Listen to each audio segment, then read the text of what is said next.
अस्सलाम वालेकुम नाज़रीन, इमरान याकूब खान साहब के साथ मैं हूं Samina Pasha. Programme viewpoint में आपको खुशामदीद कहती हूँ। काफ़ी ज़्यादा हलचल जो है पाकिस्तानी सियासत की वो अभी तक जारी और सारी है। आज दो बड़ी अहम खबरें हैं इस हवाले से। एक तो ये हमने देखा कि पंजाब असम्बली में अब से कुछ देर पहले स्पीकर का इंतखाब हो गया है और PTI और काफ लीग के मुत्तफ़िक़ा उम्मीदवार सरदार सब्तैन खान जो हैं वो जीत गए हैं और उन्होंने स्पीकर की नशिस्त भी संभाल ली, हल्फ उठा लिया और उनको अच्छे खासे 100 कितने जी 184 वोट्स उन्हें मिले हैं और जो अपोजिशन इत्तेहाद है उनके जो वोट हैं वो 175 हैं। तो ज़्यादातर अगर हम ये देखें बाय एंड लार्ज जो जिसके पास जितने वोट्स थे तकरीबन उतने ही वोट्स उसको डले हैं। चूँकि ये खुफिया बैलेटिंग है तो इसको देखना होगा कि देखना ज़रूरी था कि क्या इधर से उधर लोग जाते हैं या नहीं, गए या नहीं वोट, लेकिन ऐसा नहीं हुआ। जिसका जो वोट बनता था तकरीबन उतने वोट पड़ गए और वो निकल आए डब्बों में से। तो बहरहाल सब्तैन साहब जो हैं वो स्पीकर बन गए हैं। कितनी बड़ी कामयाबी है ये PTI और काफ लीग के लिए। काफ लीग ने कल एक और अहम फैसला किया, चौधरी शुजात और तारिक बशीर चीमा को पार्टी के ओहदों से हटाने का। क्या वाकई ये एक अच्छा फैसला है? पार्टी टूट गई है क्या? और इसके साथ साथ ओवरऑल जो इस वक्त PDM की और यानी हुकूमत और अपोजिशन की सियासत है वो कहाँ कहाँ खड़ी है, उस पर भी गौर करना बड़ा ज़रूरी है। और आज एक नई हलचल मिली है फाइनेंशियल टाइम्स की स्टोरी से, जिसको हुकूमत का ये कहना है कि इल्लीगली कोई पैसा जो है वो PTI को मिला है, ममनुआ फंडिंग साबित हो जाती है। जबकि इमरान खान साहब का जो वर्जन है वो भी आपने सुन लिया, वो ये कहते हैं कि ये एक चैरिटी के ज़रिए पैसा इकट्ठा किया गया, लीगल तरीके से इसको अकाउंट में ले आया गया, इसमें तो कोई क्वेश्चनेबल बात ही नहीं है और ये डिक्लेयर्ड पैसा है। क्या इतना ही सिंपल है ये सब कुछ? इसी पर बात करेंगे। आप सबको खुशामदीद कहती हूँ। इमरान साहब, पंजाब की थोड़ी सी बात कर लेते हैं, इस पर जो एक डेवलपमेंट हुई है और उसके बाद फिर ज़ाहिर है इस स्टोरी पर भी आएंगे। आपको लग रहा है कि काफ लीग और PTI का जो ये इत्तेहाद है इसमें इन्हें पहले वज़ीर आला की सूरत में कामयाबी मिली, अब जो है सब्तैन साहब भी बन गए हैं स्पीकर, तो ये इसका मतलब है कि अब यहाँ पर मजबूत कदम जमा लिए इन्होंने। बिस्मिल्लाहिर्रहमानिर्रहीम। समीना, सबसे अच्छी बात तो ये है कि आज जब सब्तैन खान कामयाब हुए हैं तो अपोजिशन के जो उम्मीदवार थे सैफुल मलूक खोखर, उन्होंने जाके उन्हें मुबारकबाद पेश की है। तो ये चले कम से कम एक अच्छे ऑप्टिक्स हैं हमारी सियासत में। आपको याद होगा ज़िमनी इलेक्शन में भी जब ये इलेक्शन PTI सीटें जीती थी तो उसी वक्त मलिक अहमद की तरफ से और फिर मरियम नवाज और दूसरे मुस्लिम लीगी लोगों की तरफ से यही जेस्चर आया था। तो मैं समझता हूँ उसके बाद जो अच्छे जेस्चर नहीं आए वो देखिए वो तो फिर चीज़ें सियासत में चलती हैं, अभी भी चलेंगी, लेकिन कम से कम फौरी तौर पे उसकी किसी भी आप ये कह सकती हैं कि शगुन तो अच्छा शुरू हुआ ना। इन्होंने एक दूसरे की हार या जीत को चले वक्ती तौर पे सही मानना तो शुरू किया, ये भी बड़ी बात है। तो मैं समझता हूँ कि अच्छी बात है। दूसरी आ जाते हैं ये कि वोट तो 184 और 175, 4 वोट मुस्तरद भी हुए हैं इसमें। मामला ये है कि ये उतने ही तकरीबन वोट हैं जितने बनते हैं 185 और 175 जितने आपने पहले वो किए थे। लेकिन इससे मैं ये नहीं समझता कि हुकूमत जो है ना बहुत जो है उसको फ़ायदा होगा। लेकिन ये ज़रूर है कि जब कस्टोडियन ऑफ दी असम्बली जो है, कस्टोडियन ऑफ दी फ्लोर अपना हो तो फ़ायदा उस तरह से ज़रूर होता है कि आप अपनी मर्ज़ी से बहुत सारी कार्रवाइयाँ कर सकते हैं। 185 हैं जो। हाँ जी, हाँ जी। तो इसलिए मैं ये समझता हूँ कि लाजमी फ़ायदा होगा मुस्लिम लीग काफ की हुकूमत को और ख़ास तौर पे चौधरी परवेज़ इलाही साहब को। देखें, चौधरी परवेज़ इलाही साहब पहले वज़ीर आला भी रहे हैं, उसके बाद स्पीकर भी रहे हैं, पहले भी स्पीकर रहे थे, अब फिर वो वज़ीर आला बन गए, तो उनको 2-2 दफ़ा का तजर्बा है। लिहाजा इस तजर्बे की बिना पे जो है ना वो कोशिश पूरी करेंगे कि ज़्यादा से ज़्यादा कंट्रोल हासिल कर सकें और अपनी ग्रिप को मज़ीद मज़बूत। परवेज़ इलाही साहब अब खुद काफ लीग के और अपने यानी परवेज़ इलाही वज़ीर आला या PTI का वज़ीर आला? नहीं, देखें, PTI का वज़ीर आला नहीं है इस वक्त तक, तो अभी तक वो काफ लीग के वज़ीर आला है। PTI की इत्तेहाद, मेरी मुराद ये है जी कि होल एंड सोल आपको लगता है कि वो PTI की पॉलिसीज ही लेकर चलेंगे? नहीं, चौधरी परवेज़ इलाही की जो शख्सियत है ना उसमें ऐसी बात है कि वो ज़रूर इमरान खान साहब की बात मानेंगे लेकिन हर बात नहीं मानेंगे। अच्छा। वो अपनी मर्जी भी करेंगे और सियासत के रमूज को बड़ा अच्छी तरह से समझते हैं। मैं समझता हूँ कि इमरान खान साहब को भी फ़ायदा है अच्छा। अगर वो परवेज लाई को फ्री हैंड देंगे तो शायद वो उस्मान बुज़दार से तो बहुत अच्छी परफॉर्मेंस दें और वो शायद पीटीआई को उससे फ़ायदा ही हो। दूसरी बात ये है कि परवेज लाई साहब जो हैं उनका एक और भी मामला है कि अपोजिशन जो है उसको भी वो टफ टाइम देने की भरपूर कोशिश करेंगे। लेकिन इमरान साहब ये तो सब तभी होगा ना अगर ये असेंबली लंबी चलती है। जरा इस पे तो मुझे बताएं कि आपको क्या नज़र आ रहा है, ये असेंबली लंबी चलेगी या इमरान खान साहब असेंबली डिसॉल्व करने की तरफ जाएंगे? देखिए ये आने वाले जो 2 हफ्ते हैं ना ये बड़े अहम हैं। असल में बहुत कुछ अभी आपको बता दिया जाता या हो जाता अगर दरमियान में मुहर्रम हराम ना होता। बहुत सारी चीज़ें अशूरा के बाद होंगी, यानी 10 मुहर्रम के बाद आप सियासत में भी और बहुत सारी चीज़ों में बड़ी तेज़ी से तब्दीलियाँ देखेंगे। अभी तक मुहर्रम की वजह से बहुत सारी चीज़ें जो हैं उनको रोक दिया गया। आपको क्या लग रहा है, क्योंकि इमरान खान साहब ने आके एक तो जो इनके अपने फ्लैगशिप प्रोग्राम्स थे एहसास के, पनाह गाहों के, लंगर खानों के, वो ओपन किए हैं। सेहत कार्ड उन्होंने फ़ौरन उसको दोबारा से जारी कर दिया है। तो ये जेस्चर से और फिर कैबिनेट पे आके जिस तरह से मुशावरत भी की है सारा कुछ, तो उससे आपको क्या जेस्चर लग रहा है इमरान खान साहब? क्योंकि पहले तो ऐसे तासुर लग रहा था कि इधर गवर्नमेंट मिलेगी, इधर असम्बलीज केपी की और पंजाब की डिसॉल्व हो जाएंगी, लेकिन अभी इस वक्त ऐसा दिखाई दे रहा है आपको कि इमरान खान साहब अभी कुछ टाइम स्टे करना चाह रहे हैं इस गवर्नमेंट के साथ? अभी देखिए अभी फौरी तौर पे ऐसा महसूस नहीं हो रहा कि वो असम्बलियाँ तोड़ने के मूड में हों फौरी। लेकिन मैंने आपसे कहा कि सब कुछ जो चीज़ें सारी चीज़ें वो क्लियर होगी 10 मुहर्रम के बाद। उसके बाद देखें कि क्या पोजीशन बनती है, क्या होता है। लेकिन अभी जो है फौरी तौर पे इनके जो मामलात हैं वो इन्होंने इस हुकूमत का क्या, यानी जो अब पंजाब में तो ज़ाहिर ऑपोजिशन में होगी पीडीएम की हुकूमत, तो आपको लगता है कि वो इनको टफ टाइम दे सकते हैं? उनके पास कोई ऑप्शन है मजीद के वज़ीर आला को वो डिस्टर्ब करें या गवर्नमेंट को डिस्टर्ब करें? देखिए अगर आपने किसी को डिस्टर्ब करना हो ना तो 10 चीज़ें होती हैं, लेकिन सवाल ये है कि क्यों करें। अब देखिए इन्होंने क्या किया, आज पंजाब में जो है डीजी एंटी करप्शन वो दोबारा राय मंजूर साहब हैं जो पहले थे उनको लगाया गया। ये अगर मुस्लिम लीग नून के या पीडीएम के लोगों को एंटी करप्शन के जरिए से कुछ दबाव डालने की कोशिश करेंगे तो वो एफआईए का इस्तेमाल करेंगे। ठीक है, चले मैं इस पे डिटेल में भी बात करती हूँ। इस वक्त फवाद चौधरी साहब हमारे साथ मौजूद हैं, नायब सदर पाकिस्तान तहरीक इंसाफ।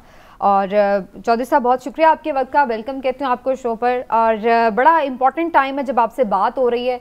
मुबारक हो पहले तो आपको, पीटीआई का स्पीकर भी बन गया है पंजाब असम्बली में और आप लोगों का वज़ारत आला भी आप लोगों के हक में गया फैसला। तो आप लोगों की पंजाब में गवर्नमेंट तो बन गई है, लेकिन सारे इस गवर्नमेंट के फ्यूचर पे ज़रूर सवाल उठा रहे हैं। चौधरी साहब क्या मूड है लंबा चलने का अभी? लेकिन ये ज़्यादा डिपेंड करता है पॉलिटिकल पार्टीज के कंसेंसस के ऊपर कि हम तो इलेक्शन की तरफ जाना चाहते हैं। और अगर जो है वो ये इन्होंने सिंध असेंबली तोड़ते हैं तो जाहिर है फिर ही केस बनता है पंजाब और केपी असेंबली तोड़ने का। अगर आप सिंध असेंबली को कायम रखेंगे तो फिर जाहिर है कि मुश्किल हो जाएगा। वो फिर केपी और पंजाब वाले कहेंगे कि वो जब वो असेंबली कायम है तो आप ये असेंबली कैसे तोड़ रहे हैं, और जाहिर है कि फिर ये इसके मुताबिक चलेगा। अच्छा चौधरी साहब चलिए आप कर लीजिए। चौधरी साहब क्या हाल है सर, खैरियत से हैं? मेहरबानी इमरान जी। अच्छा चौधरी साहब ये फरमाइएगा कि ये बड़ी ह्यूमर्स हैं कि पंजाब हुकूमत में भी आपको कोई बड़ी अहम जो पेशकश की जा रही है और वजारत दाखिला के तौर पे, मशीर दाखिला के तौर पे आप मामला संभालने जा रहे हैं, कोई है ऐसी हकीकत सर? नहीं जी, हमने ये फैसला किया है कि ये ऊपर से जो है वो पीएम उनका खान साहब का ख्याल है कि ऊपर से जो नीचे भेजना जो है वो सही नहीं है और यहाँ पे जो लोग हैं उन्हीं के जरिए जो है वो काम चलाएंगे। ठीक। अच्छा चौधरी साहब ये इस्तीफे अब मंजूर करने शुरू किए इन्होंने, ये थोड़े थोड़े इस्तीफे मंजूर करने की स्ट्रेटजी के पीछे क्या प्लानिंग नजर आ रही है आपको? देखिए वो तो इलीगल है, इसलिए हमारे इस्तीफे तो पहले ही स्पीकर मंजूर कर चुका है। और अब वो हमारा तो मुद्दा ये है कि 130 लोगों के जो 131 लोग जिन्होंने इस्तीफे दिए हैं वो इस्तीफे सारे कबूल होने चाहिए। इलेक्शन कमीशन ऑफ पाकिस्तान जो है उसको एक नून लीग की या पीडीएम के काम के तौर के ऊपर तो इस्तेमाल नहीं होना चाहिए। ठीक है वो बदकिस्मती से छोटे लोग जो है वो बड़े ओहदों पे लग गए हैं, लेकिन इसके बावजूद इस इदारे का अपना फंक्शन है। उन लोगों को पॉलिटिकल सब्सिडरी तो नहीं है इस वक्त वो नून की, तो उन्हें आज़ादी, मिनिमम आज़ादी जो है कम से कम अपने आप को आज़ाद दिखाना चाहिए। और इस तरह से एक पॉलिटिकल जो काम है उनके वो नहीं करने चाहिए। तो अगर आपने इस्तीफे देने हैं तो सब पे करें, हम तो कह रहे हैं 132 के ऊपर। तो फिर आप क्या करेंगे चौधरी साहब, अगर ये ज़िमनी इलेक्शन अनाउंस कर देते हैं फिलहाल सिर्फ इन 11 हलकों में, तो आप लोग लड़ेंगे इलेक्शन? नहीं, इलेक्शन तो नहीं होंगे, मुल्क उससे पहले जनरल इलेक्शन में चला जाएगा। अच्छा चौधरी साहब, ये फरमाइएगा कि आशूरा मुहर्रम के बाद कोई आप वफाकी हुकूमत को मजीद टाइट करेंगे या अभी जरा ठंड प्रोग्राम रखेंगे? नहीं जी, वो तो प्लान पूरा मुकम्मल है, तो सिर्फ हम डेट्स जो हैं वो फाइनलाइज कर रहे हैं कि कब हम इस हुकूमत को जो है वो कहें कि एतमाद का वोट ले। तो ये मैं अगले कल भी एक मीटिंग है, अगले 2-3 दिनों में हम फाइनल कर लेंगे कब किस दिन हम इस हुकूमत को कह रहे हैं कि आप एतमाद का वोट। तो वो उस वक्त आएगा चौधरी साहब पॉइंट जब कोई एमक्यूएम या कोई और इत्तेहादी आपसे अगर राजी हो जाए कि वो नहीं देंगे एतमाद का वोट? उनके बगैर भी शायद एतमाद का वोट ये ना ले सके। इस वक्त 167 से ज्यादा लोग नहीं हैं। अच्छा, तो फिर चौधरी साहब कोई बातचीत हो रही है लेकिन इसके अलावा बुनियादी तौर पर इनके जो एलियाज हैं उनके साथ या किसी भी पॉइंट ऑफ व्यू से? एमक्यूएम के साथ अभी हम बातचीत नहीं करना चाहते बिकॉज वो बड़ी अनपॉपुलर हो गई है कराची में। उनके साथ बातचीत करना शायद अभी फायदेमंद नहीं होगा। हम बीएनपी से, जमात इस्लामी से और बीएपी, इन 3 पार्टीज के साथ हम इस हफ्ते बातचीत शुरू करेंगे।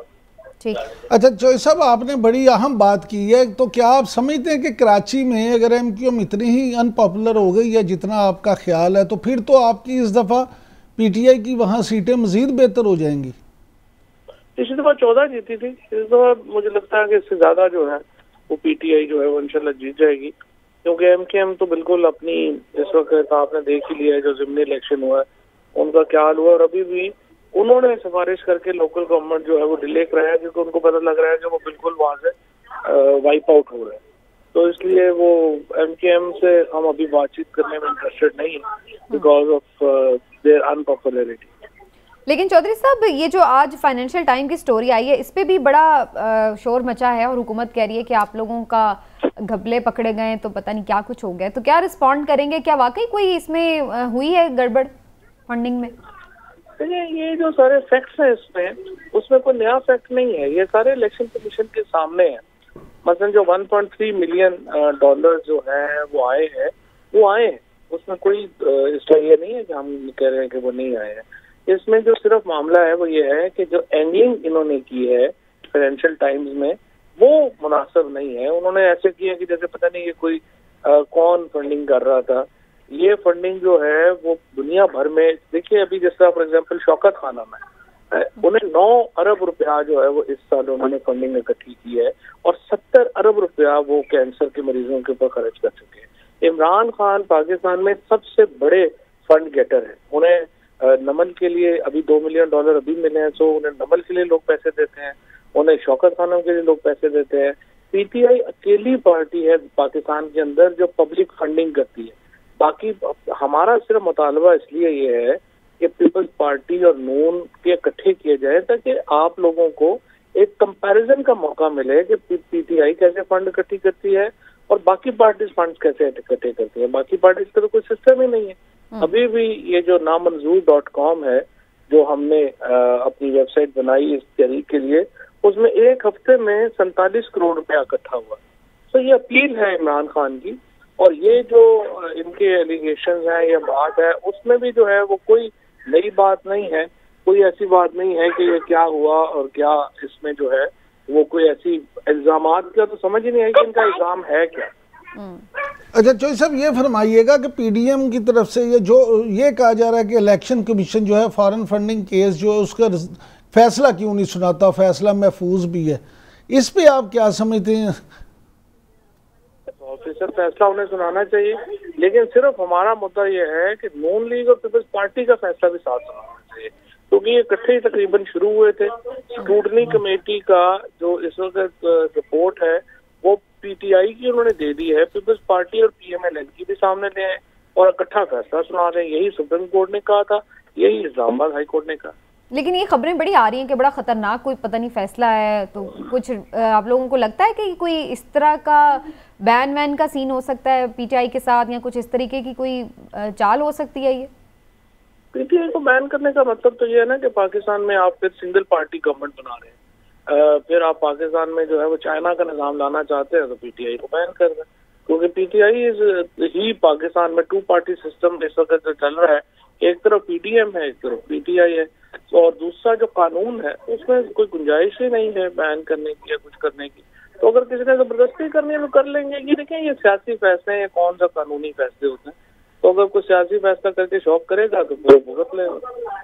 अच्छा, लास्टली चौधरी साहब, हमने देखा कि जुडिशल कमीशन का जो इजलास हुआ, फिर जुडिशल रिफॉर्म्स की बात हो रही है, काफ़ी टारगेट कर रही है ये हुकूमत इस वक्त। ऐसा लग रहा है कि अदलिया को भी उन्होंने बड़ा खुल के तनकीद भी की जब वज़ारत आला का जो फैसला आया।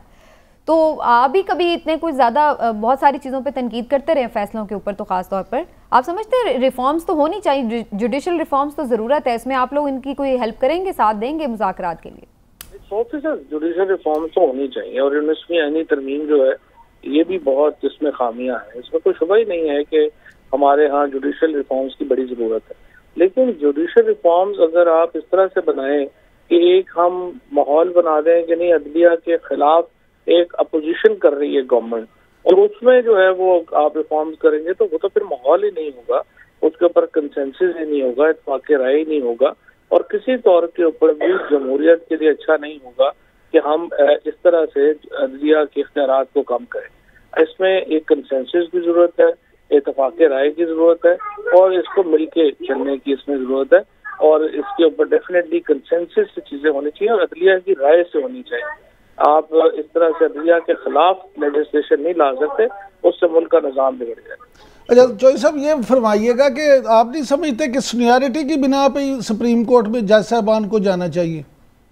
ये बड़ा मुश्किल है। मैं बिल्कुल भी इफ्तिखार चौधरी के दौर में जो जजेस की अपॉइंटमेंट्स हुई वो इस कदर बुरी थी कि उसके बाद अगर आप सीनियरिटी पे फैसले सिर्फ सीनियरिटी पे करेंगे तो वो बड़ा ही तबाहकुन होंगे।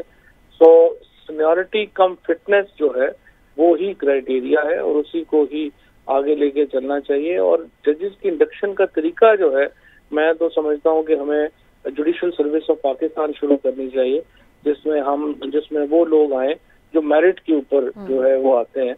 अभी तो जजेस का हमारा कोई सिस्टम ही नहीं है इंडक्शन का, ये काफी फ्लॉड सिस्टम है, सिर्फ जिसमें जजेस के चैम्बर्स के लोग ही जो है वो जज बन सकते हैं, इसके अलावा कोई इंडिपेंडेंट वकील तो जज ही नहीं बन सकता। तो ये जजेस का सिस्टम जो है वो तो बहुत फ्लॉड है, लेकिन इसको हमें इसके ऊपर भी एक कंसेंसस। चौधरी साहब, ये बड़ी आपने ज़बरदस्त बात की है जुडिशल सर्विस ऑफ पाकिस्तान। तो अगर आपको दोबारा मौका मिला और हुकूमत मिली तो क्या वाकई आप इसके लिए कोई सीरियस कोशिश करेंगे?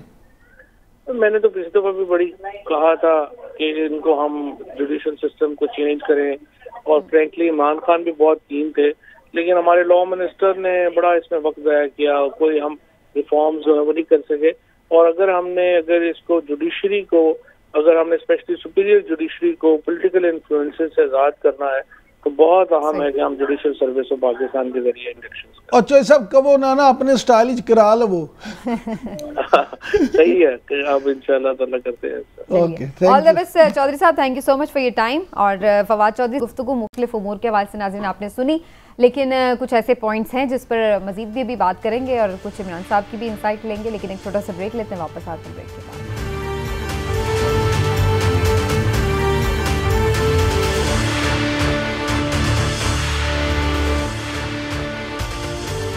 वेलकम बैक नाजरीन। और ब्रेक से पहले बात हो रही थी फवाद चौधरी साहब से भी, उनके भी बड़े इंपॉर्टेंट 2-3 आर्ग्यूमेंट्स थे जिसमें मैं जाऊंगी इमरान साहब भी राय दें। इमरान साहब, ये जो इस्तीफ़े मंजूर करने का अचानक से फैसला किया, पहले इतनी देर किया नहीं, फिर इनका तो ये कहना था कि जो खुद फेस टू फेस आके उनको तस्दीक करेंगे इस्तीफ़ों की, वही मेंबर्स के हम इस्तीफ़े मंजूर करेंगे, लेकिन ऐसा किया भी नहीं, लेकिन 11 इस्तीफ़े मंजूर कर लिए। उसकी बुनियादी वजह कि वो उन्होंने इनकार कर दिया कि उन्होंने कहा हमने नहीं आना। उन्होंने कहा अच्छा पर नहीं आते करते नहीं, सुन लेना। पाकिस्तान में मैं आपको कितनी दफ़ा कह चुका हूँ कि सियासत अपनी मर्जी के लिए होती है। देखिए उनको क्या सूट करता है। आपने चौधरी साहब से एक सवाल किया था, मैं आपको उसका जवाब दे देता हूँ। उन्होंने ये 11 क्यों किए हैं?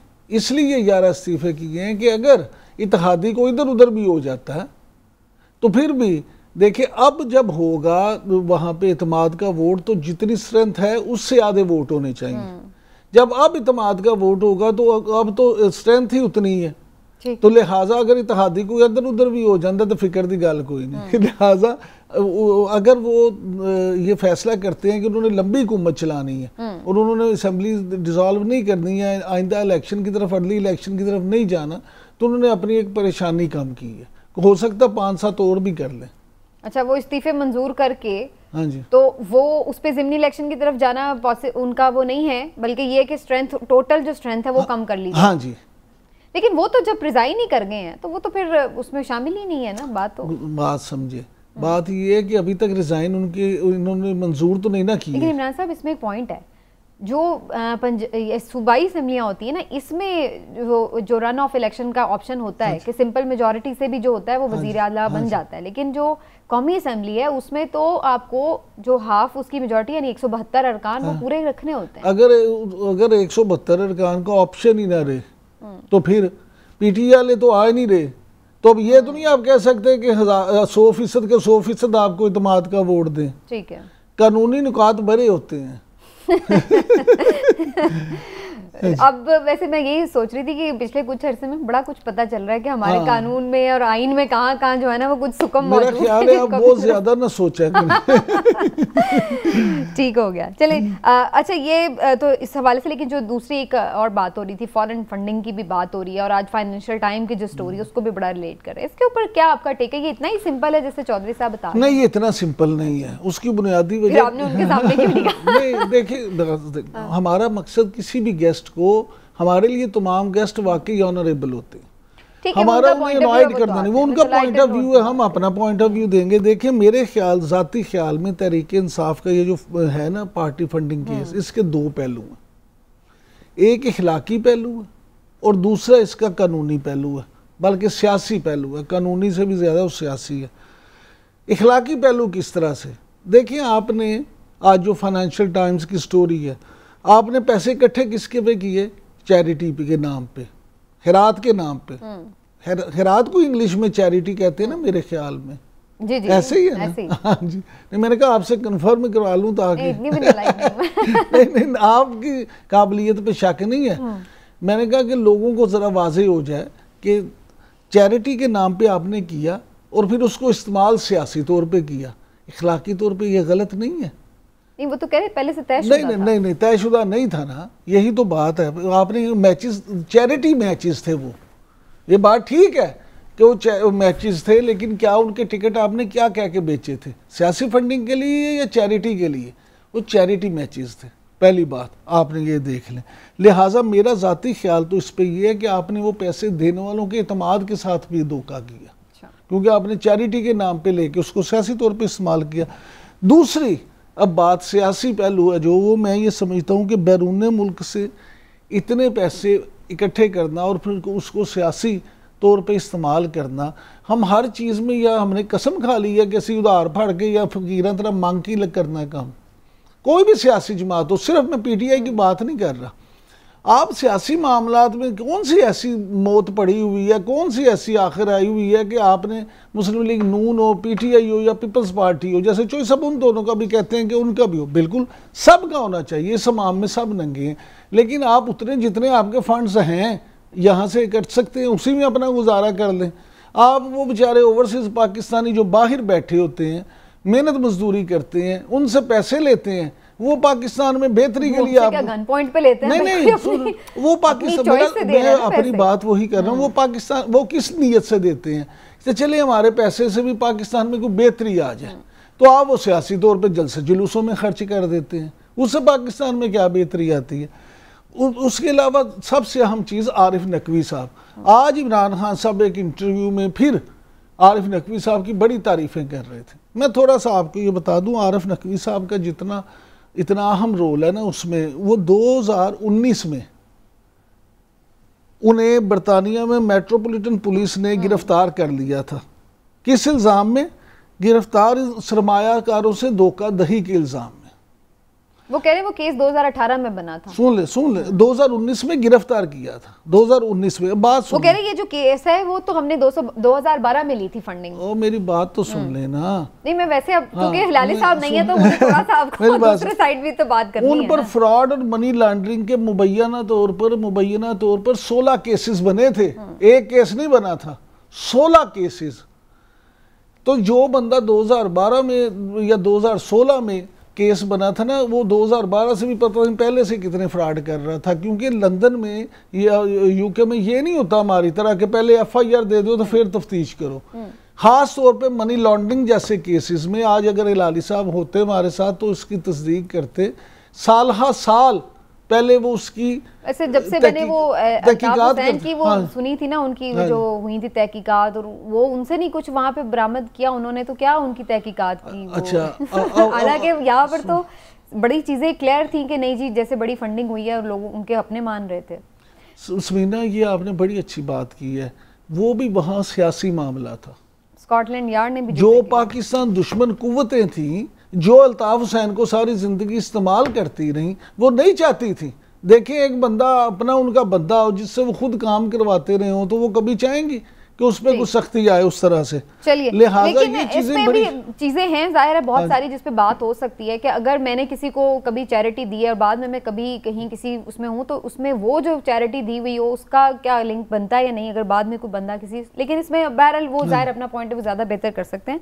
इस वक्त कमर दिलशाद साहब हमारे साथ मौजूद हैं, साबिक सेक्रेटरी इलेक्शन कमीशन। उनसे कुछ इन मामलात पर बात करनी ज़रूरी है कि जनाब ये फॉरेन फंडिंग केस का क्या धमाका है।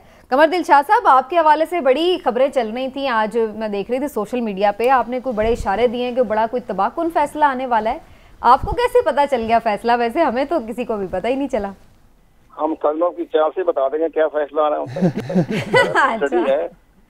स्टडी किया हुआ है, पूरा सारा सिस्टम को हम समझते हैं। हम कोई सुप्रीम कोर्ट के रिटायर्ड जज थोड़ा है जिनको अपने नाम के स्पेलिंग नहीं आते। तो बात ये होता है कि सारी चीज रिपोर्टें पढ़ी है हमने, सारा देखा है हमने, सारी चीजें देखी है। 8 साल से ये केस चल रहा है। हमारे दोस्त ने बड़ी अच्छी बात की, मैं इनकी याकुर साहब की बात सुन रहा था, मैं इनके कागज भी पढ़ता रहता हूँ, इनके अंदर बड़ी गहराई होती है इनकी बातों में। Thank you sir. ये सारी बातें नहीं माशाल्लाह बहुत अच्छा लिखते रहते हैं आप।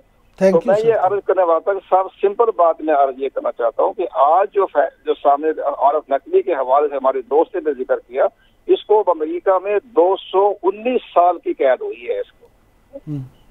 ये अभी 219 साल की इसमें मनी लॉन्ड्रिंग के चक्कर में। अब इस शख्स का साबित हो गया कि इसने इंडिया से पैसा दिया, इसके बाद सबसे बड़ी फॉरेन फंडिंग साबित हो गई है कि जैसे उन्होंने सऊदी अपने जो यूनाइटेड अरब इमारात के जो मिनिस्टर थे मुबारक हाल, उनका भी 20 लाख डॉलर जो है वो पार्टी में आया। तो साबित हो गया कि फॉरेन फंडिंग भी आ गई है और ममनुआ फंडिंग भी आ गई है। तो अब इलेक्शन कमीशन पाकिस्तान इस देश की रोशनी में हुकूमत पाकिस्तान को उन्होंने सिफारिशात करनी है कि जनाब हकायक के मुताबिक, रियलिटी के मुताबिक, ज़मीनी हकायक के मुताबिक साबित हो गया कि फॉरेन फंडिंग आई है। तो जो फॉरेन फंडिंग आती है तो उस पर हुकूमत पाकिस्तान जो है अपनी आईनी कानूनी जिम्मेदारी पूरी करें, इसमें आर्टिकल 17 के तहत अपनी कार्रवाई मुकम्मल करें। पहले खुद वो ममनुआ फंडिंग जब्त भी कर लेगी और इस जो उनके इख्तियारात में है इस पार्टी का सिंबल जो वो वापस ले लेगी। ये 2 इख्तियारात इलेक्शन कमीशन पाकिस्तान के पास हैं और बाकी वो सिफारिशात करेगी हुकूमत पाकिस्तान को कि जनाब ये साबित हो गया है, आप इस पर कार्रवाई करें। कमर दिलशाद साहब इसमें ये भी एक पॉइंट आ रहा है ना कि फॉरेन फंडिंग लेना यानी बाहर के लोगों से पैसे लेना, जो ओवरसीज है वो कहते हैं हमें पैसे देते हैं, वो गलत नहीं है, ममनुआ फंडिंग है वो बेसिकली कि जिन जराए से मना किया गया वो आप फंडिंग लें। तो आप समझते हैं कि वो इस्टेब्लिश हो रहा है? क्योंकि आज जो मैं थोड़ा सा इसमें हवाला दे दूं, जो इमरान खान साहब बात करें वो कह रहे 2012 में अगर हमने उनसे ली है और आरिफ नकवी साहब पे जो केस हो रहा है वो 2018 में हो रहा है, 2019 में उन पे कोई पकड़े जाते हैं वो, तो उसका ताल्लुक उससे कैसे जोड़ा जा सकता है? इमरान खान तो फिर अपनी कहानियां बयान करते रहे, वो थोड़े ज़ाहिर है उनकी बातों पर तो ज़ाहिर है अपना उन्होंने दलाइल देने की कोशिश की है, लेकिन ये मसला जो केस जो चल रहा है ये 2014 से लेकर चल रहा है। जो अकबर बाबर ने जो इलेक्शन कमीशन में जो अपनी दरखास्तें तमाम डॉक्यूमेंट दिए वो 2014 में दिए थे, तो इसलिए केस वहां से चल रहा है। ये इसके बाद अगर इस केस में कोई जान ही नहीं थी तो आप इनसे ये पूछें कि आपने 5.5 साल तक आपने क्यों उसकी स्टे ऑर्डर लिया, हाई कोर्टों के जरिए, सुप्रीम कोर्ट के जरिए 5.5 साल तक स्टे लेते रहे। और जब स्क्रूटनी कमेटी आई उसको भी स्टे लिया। जब इलेक्शन कमीशन पर फैसला करने के वक्त था उसको भी इस्लामाबाद हाई कोर्ट ने स्टे लिया कि जनाब इनके इख्तियारात को सलब किया जाइए, हमारे बारे में कोई फैसला नहीं कर सकते। जब इलेक्शन कमीशन पाकिस्तान ने स्क्रूटनी कमेटी की 180 पेज की रिपोर्ट शाया करनी चाहिए तो उन्होंने फिर इस्लामाबाद हाई कोर्ट में गए कि वो शाया ना करें, वो सीक्रेट रखें। तो जब इतनी बड़ी अहम बातों पर आप कदम कदम पर वो अपने फैसले लिए हैं हाई कोर्टों से, तो फिर कहते हैं जी ममनुआ फंडिंग का मामला ही कोई नहीं है। तो ये सारी चीजें बड़ी सीरियस किस्म की है। ये फॉरेन फंडिंग भी आ गई है, ममनुआ फंडिंग भी आ गई है। दोनों केस इलेक्शन कमीशन पाकिस्तान गौर खोज कर रहा है और हमारी इतला के मुताबिक भी है अगस्त के पहले हफ्ते में फैसला आ जाएगा। बहुत अरसा गुजर गया है, अब तो पाकिस्तान के प्राइम मिनिस्टर भी और उनके मिनिस्टरों ने भी बार बार दबाव डालना शुरू कर दिया, जो कि बेमैना थी। हुकूमत पाकिस्तान को इस तरह नहीं करना इसका कोई लॉ है कंवर दिलशाद साहब? कितनी देर फैसला महफूज रह सकता है जो जब दिल करे ये चीफ इलेक्शन कमिश्नर का वो ना सुनाए? फैसला तो सुप्रीम कोर्ट ऑफ पाकिस्तान ने भी कासिम सूरी का रखा हुआ है, 3.5 साल हो गए फैसला महफूज, जो अभी तक फैसला नहीं आया। जब कासिम सूरी की जो नाअहलियत का केस था 3.5 साल तो हो गए। इस तरह इस्लामाबाद हाई कोर्ट में मलाइका बुखारी और ये कमल शहजाद का केस भी 3.5 साल से पेंडिंग रखा हुआ है। वो तो उनकी ये तो कोई पाबंदी नहीं है, लेकिन ये ज्यादा से ज्यादा लिखने में, समझने में, करने में लगा। तो बस ये 1 माह इनको फैसला आना था 15 जुलाई को, लेकिन फिर वो इलेक्शन की वजह से इन्होंने रोक लिया कि हमारे ऊपर इल्जाम लगेगा जी 17 जुलाई को इलेक्शन हो रहा है। फिर ये 20 जुलाई को लगे थे फैसला करने, 20-22 को फिर कहने लगा ये जो चीफ मिनिस्टर का फैसला हो रहा है। अब ये तकरीबन ये गुजर गया जुलाई का। लग नहीं रहा आप ऑफिस से अभी तक हटे हैं वैसे। अच्छा कंवर दिलशाद साहब ये फरमाइएगा कि ये तो अब हुकूमत की तरफ से भी जैसे आपने कहा मुतालबा है कि फैसला सुनाया जाए और लोग भी चाहते हैं, हम जैसे जर्नलिस्ट भी कहते हैं कि ये फैसला आए, जो भी आना है फैसला आ जाए, पटारी में से सांप निकल आए। लेकिन फवाद चौधरी साहब अभी हमारे प्रोग्राम में कह रहे थे और पीटीआई की तरफ से ये मुतालबा किया जाता है मुख्तलिफ फोरम्स पे कि पीपल्स पार्टी और मुस्लिम लीग नून के हवाले से जो केसेस हैं उनका भी फैसला साथ ही सुनाया जाए। इस पे आप क्या कहेंगे? फवाद चौधरी साहब तो अपने ठीक है पार्टी के तर्जुमा है, वो कह सकते हैं, लेकिन ये तो 2014 में आया और वो जो उन्होंने पाकिस्तान मुस्लिम लीग नून और उसके बाद पीपल पार्टी के खिलाफ जो केस था वो 2018 में किया था। तो वो 2018 में शेष हुआ था। वो ज़ाहिर है वो स्टेप बाय स्टेप होता है। ये बाकायदा हाई कोर्ट सुप्रीम कोर्ट की भी रूलिंग यही होती है कि उसके बाद जो पहले केस आए पहले सुनाए, बाद में करें। तो उनका भी स्क्रूटनी कमेटी बैठी हुई है, काम कर रही है। वो भी केस जो है वो चंद महीनों में वो भी सामने आ जाएगा, लेकिन पहले पीटीआई का आएगा। ठीक। अच्छा कंवर दिलशाद साहब, 11 इस्तीफे जो हैं वो मंजूर कर लिए स्पीकर कौमी असम्बली ने पीटीआई अरकान के। तो पहले तो इनकी ये कहना था कि जी चूंकि वो खुद जब तस्दीक करेंगे आके मेंबर्स तो फिर हम करेंगे, फिर बाद में उन्होंने अपनी मर्जी से ही 11 ने हालांकि तस्दीक तो नहीं की लेकिन कर लिए। तो क्या ये आईनी तौर पर सही है? आईनी तौर पर तो स्पीकर साहब को आइन के आर्टिकल 64 के तहत सबके सब इस्तीफे मंजूर करने चाहिए, लेकिन वो भी अपनी गेम खेल रहे हैं। वो भी जरदारी साहब भी अपना एक खेल खेल रहे थे कि आइन को जरा दबाव में रखे पीटीआई को, और ताकि अभी कभी मुझे जाना पड़ जाए बनी गाला तो मैं बनी गाला चला जाऊँ, दूसरा मैं जौहर शिगात के घर चला गया था। तो इसी तरह से लेट करवाया उन्होंने स्पीकर को भी असेंबली के जरिए। अब ये मजबूर हो गए हैं तो 11 इसलिए करने पड़े जिन्होंने कौमी असेंबली के फ्लोर पे खड़े होकर कहा था कि हमने इस्तीफा दिए और बाकी उन्होंने राइटिंग में दे दिया। तो ये आहिस्ता आहिस्ता भी स्टेप बाई स्टेप कर लेंगे। पहले इनका बाई इलेक्शन होगा तो इसके बाद नेक्स्ट, उसके बाद हो जाएगा। अब ये स्टेप बाई स्टेप जो है वो शुरू हो गया इनके इस्तीफे मंजूर होना जो है। तो कंवर दिलशाद साहब, क्या अगर ये सारे एक साथ इस्तीफे मंजूर करते तो क्या उससे कोई बहरानी कैफियत होती कि भाई इधर से ये असेंबलीज तोड़ देते, उधर से वो भी 130 इस्तीफे मंजूर हो जाते? तो क्या सिचुएशन ऑलरेडी उसमें जाती कि जनरल इलेक्शन की तरफ जाया जाए, या फिर हर जगह पे बाई इलेक्शन हो जाएंगे? अगर ये असेंबलियां भी तोड़ दें तो वहाँ पे वो सिर्फ असेंबलियों के इलेक्शन हो जाएंगे?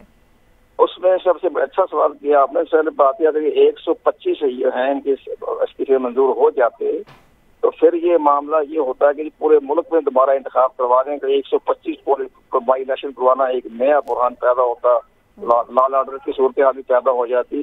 तो ये उसको रोकने के लिए उन्होंने कहा कि चलो स्टेप बाई स्टेप कर लेते हैं, वरना तो 125 का भी कर सकते थे। लेकिन उनकी हिकमत अमली यही है कि हम इनको स्टेप बाई स्टेप 15-10 करते हुए मुकम्मल कर लें नवंबर तक। ठीक। अच्छा, तो अगर असेंबलियां ये डिसॉल्व कर दें तो उससे कोई बहरान नहीं होगा, सिर्फ सूबाई असेंबलियों के हो जाएंगे इलेक्शंस, लेकिन बाकी सिस्टम सारा उसी तरह चलता रहेगा? जैसे केपी और पंजाब के नवंबर 2023 में ही होने हैं, वो तो पहले इलेक्शन नहीं होने। ये तो नहीं हो सकता कि वफाक की असेंबली तोड़ दे, सूबाई असेंबली में इनकी हुकूमतें हों और वहाँ बैठे हों परवेज इलाही साहब, तो परवेज इलाही साहब की मौजूदगी में बाकी पार्टियां कहाँ इलेक्शन जीतेगी? तो सारी एक दफा ही तमाम असेंबली डिसॉल्व होंगी, तो केयर टेकर गवर्नमेंट आएगी, केयर टेकर प्राइम मिनिस्टर आएगा। अच्छा कंवल साहब ये बताइएगा कि ये जो इन्होंने इस्तीफे मंजूर किए हैं, इस पे ज़िमनी इलेक्शन जो है वो उसका क्या प्रोसीजर अब होगा, कब तक ज़िमनी इलेक्शन हो जाएंगे? ये 60 दिन में जो होता है इलेक्शन, ज़िमनी इलेक्शन 60 दिन हो जाएंगे सारे। नहीं, वो उसमें डिले नहीं कर सकती हुकूमत? उसमें डिले, जब जो इलेक्शन कमीशन ने आज नोटिफाई कर दिया है तो कल या परसों का स्टोर जारी हो जाएगा। ठीक हो गया। Thank you so much Kanwar Dilshad साहब, आपने वक्त दिया। कंवर दिलशाद साहब हमारे साथ, और आपने सुनी उनकी आनी और कानूनी राय।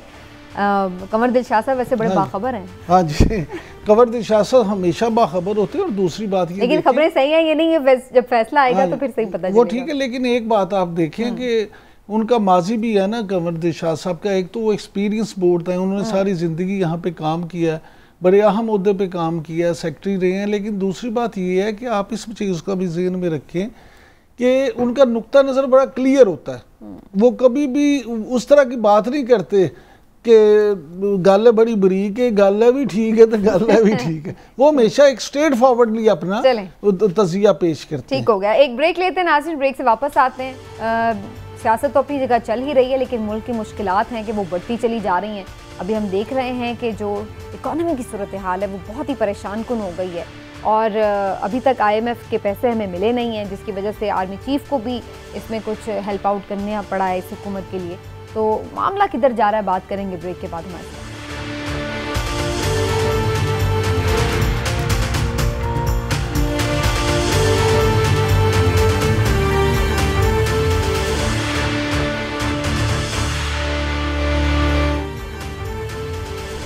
वेलकम बैक नाजरीन। जिस तरह की बात हो रही थी कि जो मईशत की सूरत हाल है वो बहुत ख़राब होती जा रही है, चूँकि मुल्क में हमें एक सियासी अदम इस्तेहकाम भी नज़र आ रहा है, उसके असरात मुआशी तौर पर भी दिखाई दे रहे हैं, लेकिन अभी तक किसी के पास कोई स्ट्रेटजी नज़र नहीं आ रही, कोई पॉलिसी नज़र नहीं आ रही कि इसको आखिर संभालना कैसे है। सारी जमातें तकरीबन एक्सक्लूडिंग PTI इस वक्त हुकूमत में है, लेकिन सब ऐसे लग रहा है कि बेबस हैं इस मईशत की सूरत हाल के सामने। और उसकी एक जो हमें झलक नज़र आती है वो ये भी कि IMF के साथ मामलात, अगरचे मिफ्ता इस्माइल साहब तो बहुत पहले नवीद सुना चुके हैं कि तय हो चुके हैं, पैसे भी आने लगे हैं, लेकिन वो मामला इतना डिले हुआ है। और अब ये सुना है कि आर्मी चीफ साहब ने इसमें कुछ मुदाखलत की है और अमेरिका को कहा है कि आप अपना इन्फ्लुएंस इस्तेमाल करते हुए IMF से कुछ कहें कि वो हमारे लिए पैसे रिलीज़ करें। तो ये इतनी इस सिचुएशन तक जाना जिसको खान साहब ये कह रहे हैं कि ये हमारे कमज़ोर होने की निशानी है, क्या इसकी वजूहात है और मईशत संभलेगी कैसे, फिर इस पर बात करनी बड़ी ज़रूरी है। पहले मैं इमरान साहब का कमेंट लेती हूँ और फिर ज़ाहिर इकनॉमिक एक्सपर्ट भी हमारे साथ होंगे, उनसे भी बात करेंगे। इमरान साहब, आप समझते हैं कि ये बात तो ठीक है कि हम इतने वीक हो गए हैं कि इस तरह के माशी मामलात भी हमसे संभल नहीं पा रहे हैं, हर चीज़ में फिर ख़ुद आर्मी चीफ को मुदाखलत करनी पड़ी है? देखिए, इसमें तो कोई शक है नहीं, लेकिन मेरा उन लोगों पे, ख़ास तौर पे इमरान खान साहब या कुछ लोग जो उनकी देखा देखी ये इतराज़ कर रहे हैं कि जी आर्मी चीफ ने क्यों किया, हम बहुत पस्ती में चले गए। ये सवाल है कि मुझे आप ये बताएं कि इतने बुरे मुआशिलात में अगर आर्मी चीफ की दाद ना करते तो क्या करते? आर्मी चीफ क्या किसी और मुल्क के हैं? हमारी अपनी आर्मी है, हमारे अपने आर्मी चीफ हैं।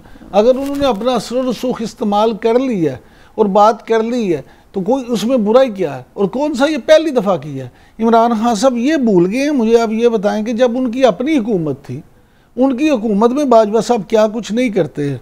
क्या उन्होंने उस वक्त, याद है आपको, जब चीन के अब्दुल रज़ाक दाऊद साहब के बयान पे CPEC के वाले से चीन नाराज़ हो गया था, तो उस वक्त किसने इंटरवीन किया था?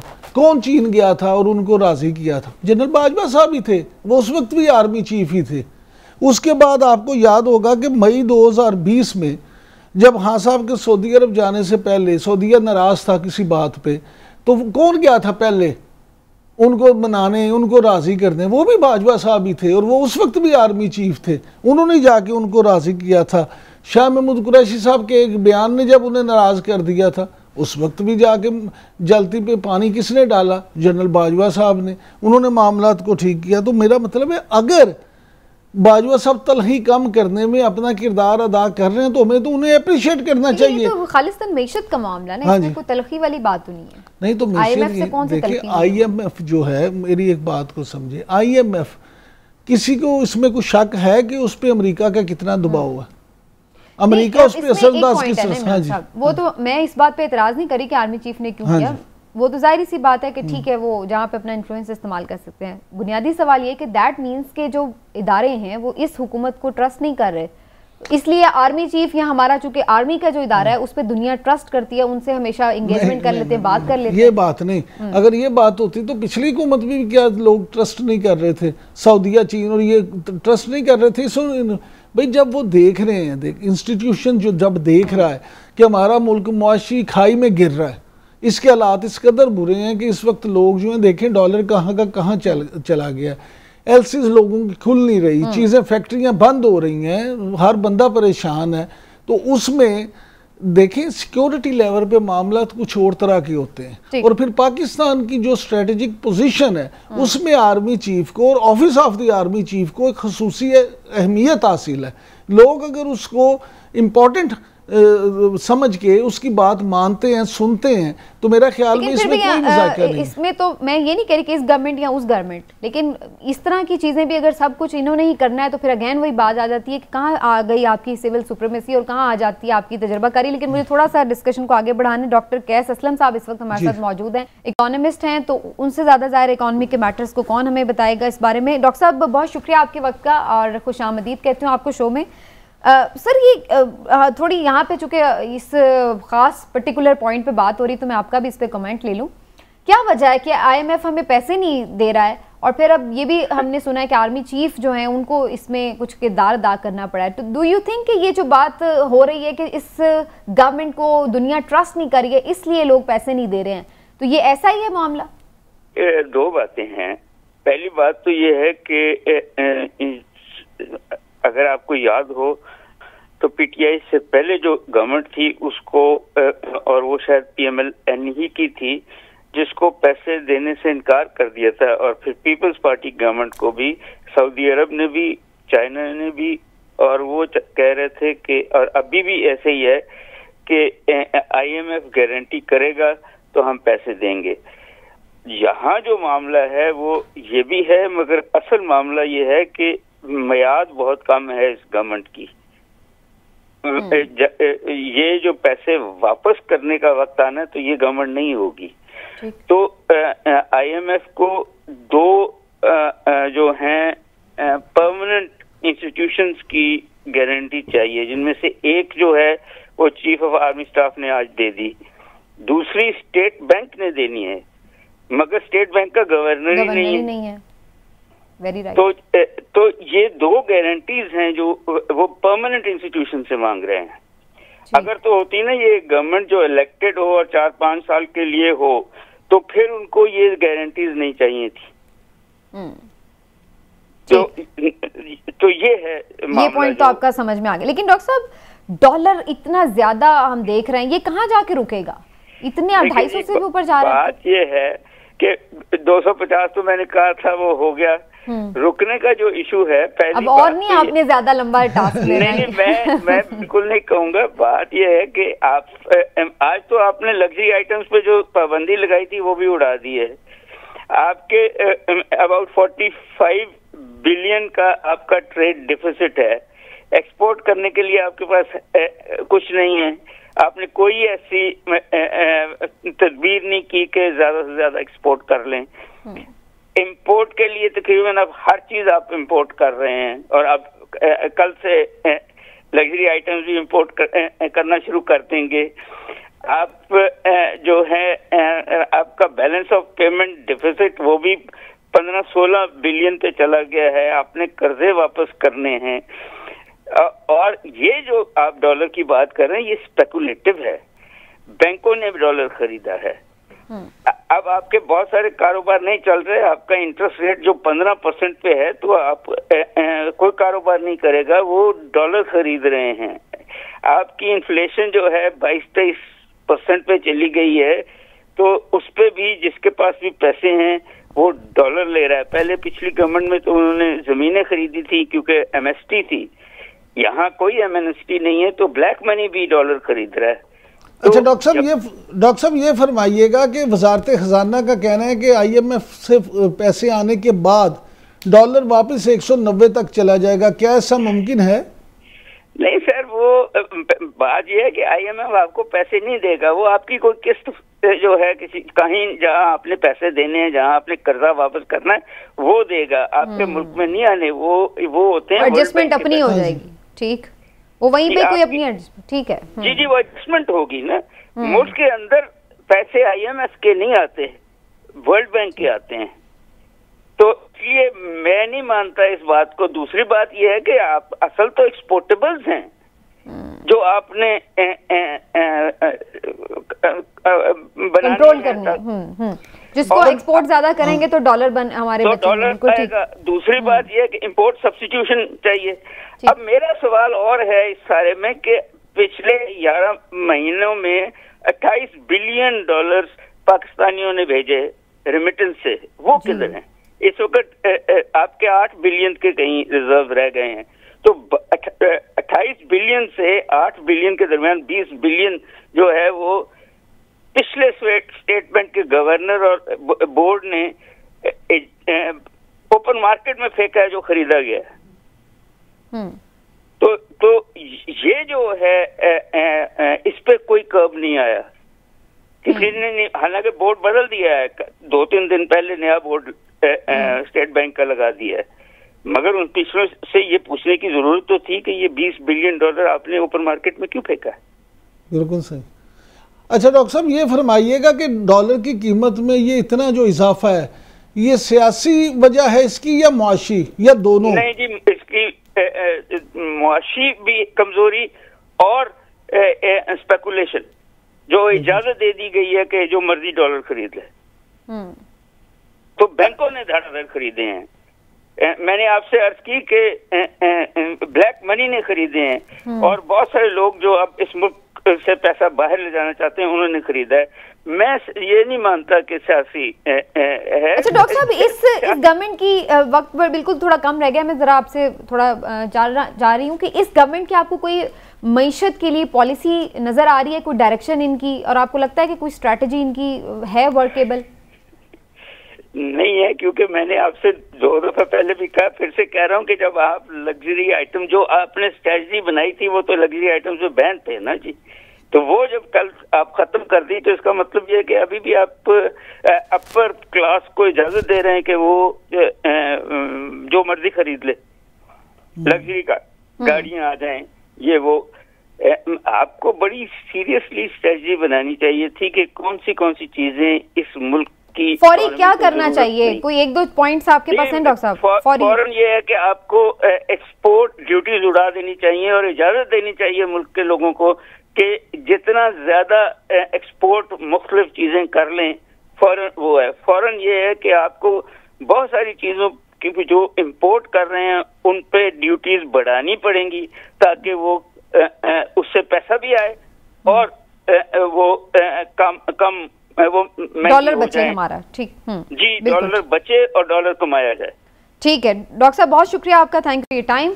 और नाज़रीन, आज के प्रोग्राम का वक्त भी खत्म हो रहा है। उम्मीद करते हैं कि कुछ सूरत हाल पाकिस्तान की मईशत की बेहतर हो। इंशाल्लाह फिर आपसे मुलाकात होगी। अपना ख्याल रखिए।